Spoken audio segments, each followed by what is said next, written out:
Have you ever felt like you're living out a script that someone else wrote for you? You know, a story that tells you you're broken, or too much, or maybe not enough? If you're the kind of person who's felt the weight of that narrative, especially if you're neurodivergent, then you know exactly what I'm talking about. Today, we're going to explore a really powerful way to take back the pen and rewrite that story for yourself.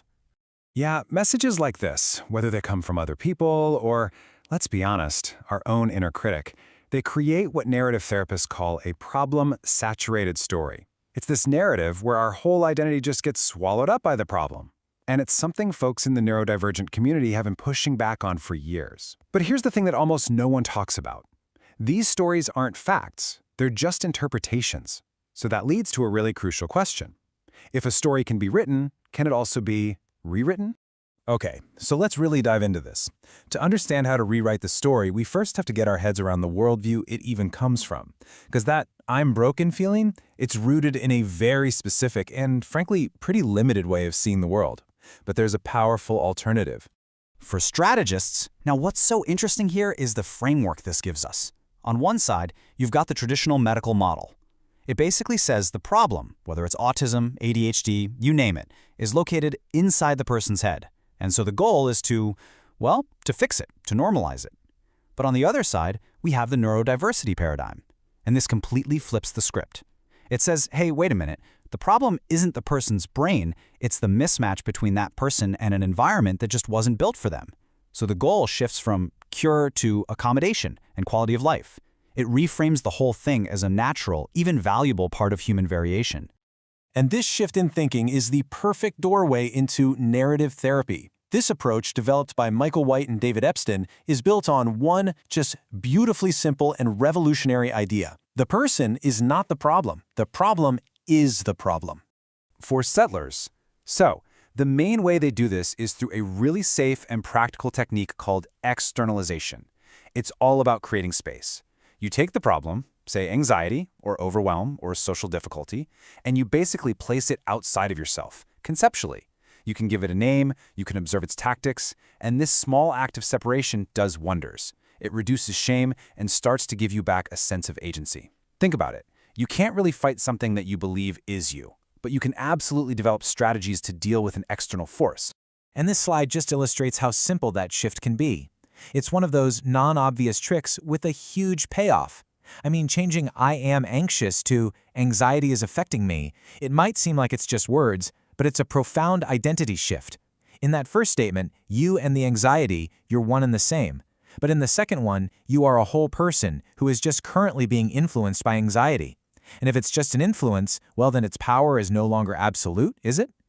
So, we've separated the person from the problem. Awesome. Now what? Well, now we get to the active, creative part.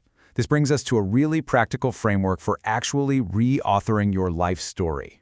Okay, here's a clear three-step framework for these reauthoring conversations. First, you deconstruct the old, problem-saturated story. You start asking questions like, where did this story even come from? Who benefits from me believing this? Second, you find unique outcomes.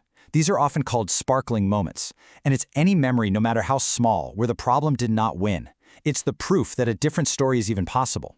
And third, you reauthor.